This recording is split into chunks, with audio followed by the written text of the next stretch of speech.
Hey guys, this is my latest build. Having trouble getting it all in frame. Uh, it's, it's a long one. It's a 6.5 Grendel. It's a single shot, 3 lug bolt action. This one has an ejector. It has kind of a mid-century modern look going here. I went with the, I guess NDT makes stocks that look like chassis systems that look like this. So that was kind of the inspiration. Of course, it's actually made of walnut and not metal or composite. Let's get you in a little closer here. It's got a 23.5 inch barrel, so that's one of the reasons it's kind of long. Uh, but this one has, like I said, a bolt action, like most of my designs, 3 locking lugs. This one has the bolt handle almost directly above the trigger, which is what you would see normally in a lot of bolt actions, Mausers, Springfield actions, things like that. That was one of the benefits of this design. Here's that 6.5 Grendel cartridge. Most of you are pretty familiar with it. It's a fairly modern cartridge. I just like the look of it. Any of those long, those L over D long bullets. And this is for short action. It's meant to fit in a standard AR-15. But this one, like I said, it has an ejector in it. A lot of people always want to know why I don't put ejectors. Well, I've already lost brass shooting it. That's one of the reasons I don't like ejectors. I lose my brass. But this one has one in there, and it will hum it. When I take it apart, I'll show you how that works. Let me let you get a little better look at the lines. Like I said, I really like that look. I mean, I was a little worried that there wasn't enough mass here to support the stock, but there's not a lot of recoil with this caliber. Like I said, the barrel is 23.5 inches long. It's octagon, a nice raw file finish on it, and 4440 cold blued it. I did put 2 dovetails in if I want to put in sights later, but I didn't bother. And of course, I have a muzzle brake for my 30 cal suppressor. But I intentionally did make the stock flat in this area. I wanted to be able to use like a bench rest bag if I wanted to. And the whole look at the trigger guard has kind of a 1960s look about it. And it's kind of an 1880s meets 1960s meets 2020, I guess. Kind of mid-century modern, I guess, is the best way. Get a look at the top of the lines. There's a back mire ground to fit with an extra spacer. Always looks better. The stock is walnut, and I used first time I ever done this, a poppy seed oil finish, and I added a little bit of red dye because I think the red just makes it pop better. Brown, walnut, especially American walnut, just looks kind of brown. So put a little bit of red dye. It I think just makes it look better, kind of pops it out. And then I put 2 coats of sealer on it, and then a nice wax finish on top of that. A few more things. There's a Vortex 24X, variable 24X honking scope on top of it.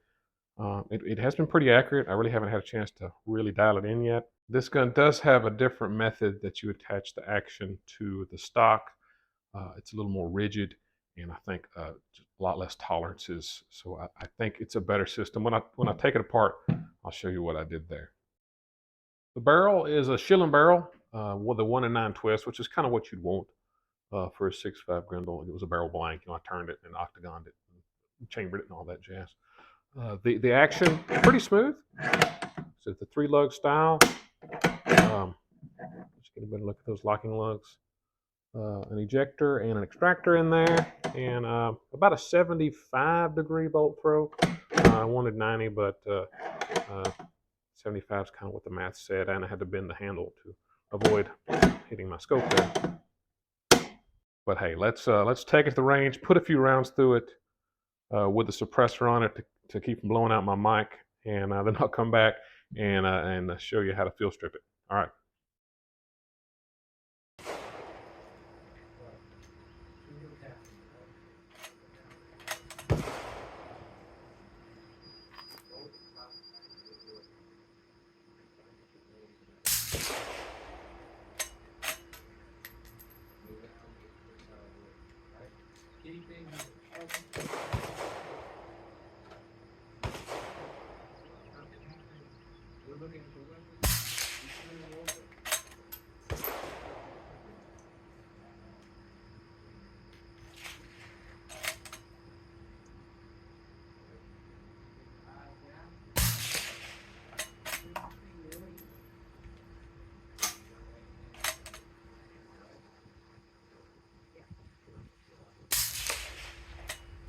Yeah, as you can see, that's a pretty sweet shooting gun. That's a nice caliber. Not a lot of recoil. Everything seemed to hold up nice. With the suppressor on the end, the balance point, because there's no weight back here, uh, it tends to get a little. I'd say the center, center of gravity is about right there on it, so it kind of wants to pitch up. Some other things, I intentionally kept this part right back here. Move the camera a little bit flat because I want to be able to put a bag back there again. Maybe kind of a bench rest style gun was what I was going for. But let me show you how to disassemble it.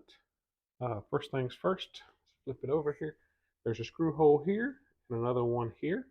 Take those out, and the whole action should come on out the top. Okay, now that stock is off, I'm gonna let you get a better look at it. I do like that trigger guard. It reminds me, my grandmother had a table that had these little patterns on it from the '60s, and it kind of reminds me of that. But anyways, so the two mounting screws are here and here, and you can see there's a little metal shaft that is epoxied into the wood, and the mounting screws are very tight, to this spot. So you end up, of course, it goes this way, but you end up getting a very consistent grip on the receiver and the barrel in the stock.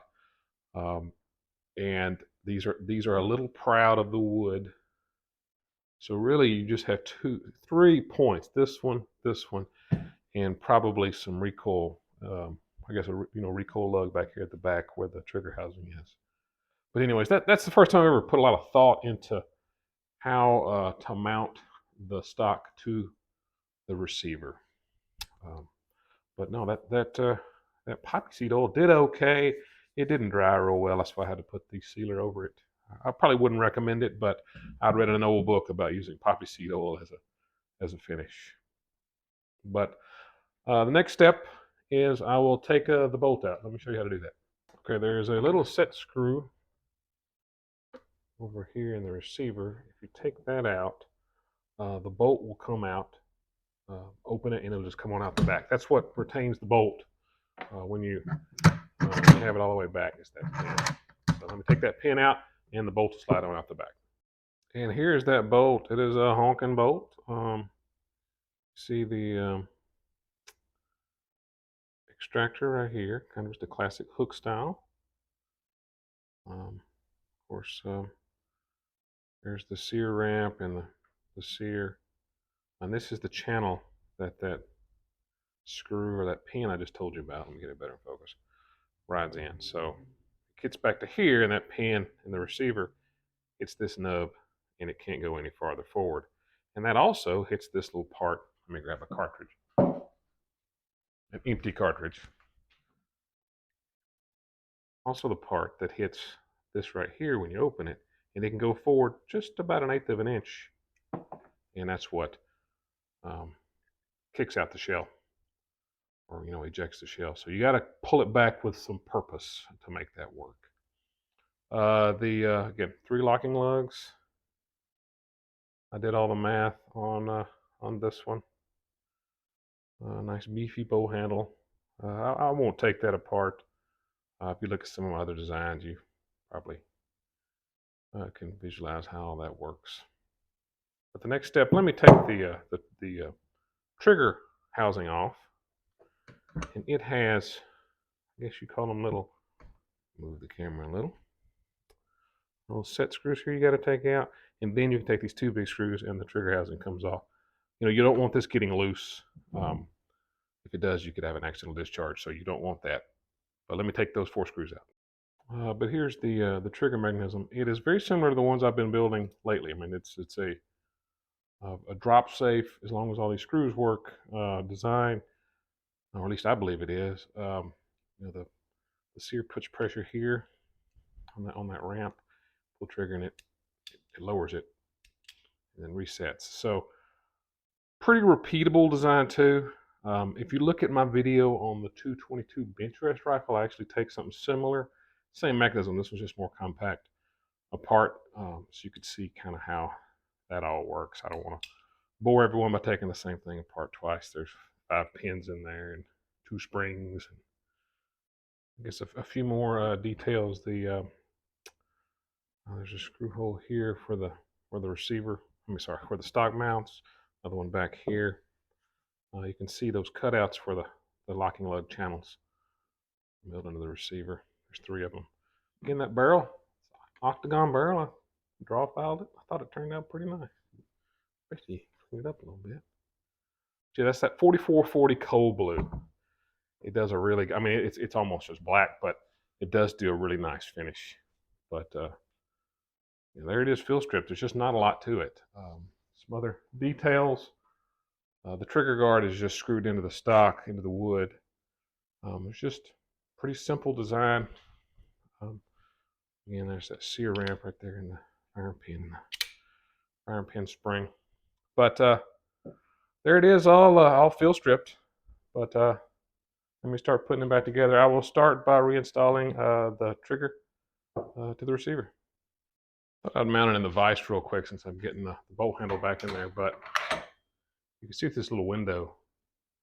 The sear comes in here and catches right there. And you see that little window right there. When it lowers, that's how it shoots. Anyways, but yeah, when you put it back together, you can really tell those metal posts that the stock screws go through really do give you a very uniform attachment every time. So I do think that it's probably a better method. When I take this thing out, let me develop some reloads for it. I'll let you know how good it shoots. Maybe I'll make a couple shorts and let you see how good it groups. But it's been a really fun build. I don't know if the stock good enough to go. I hate to drop it, but yeah, it's been a fun build. I do appreciate you guys watching. If you're still watching, I do have a book out on one of my designs. It's on Amazon. There's a video on it on my channel. If you want to check that out. And I guess that's it. Be safe. God bless. Thanks, guys.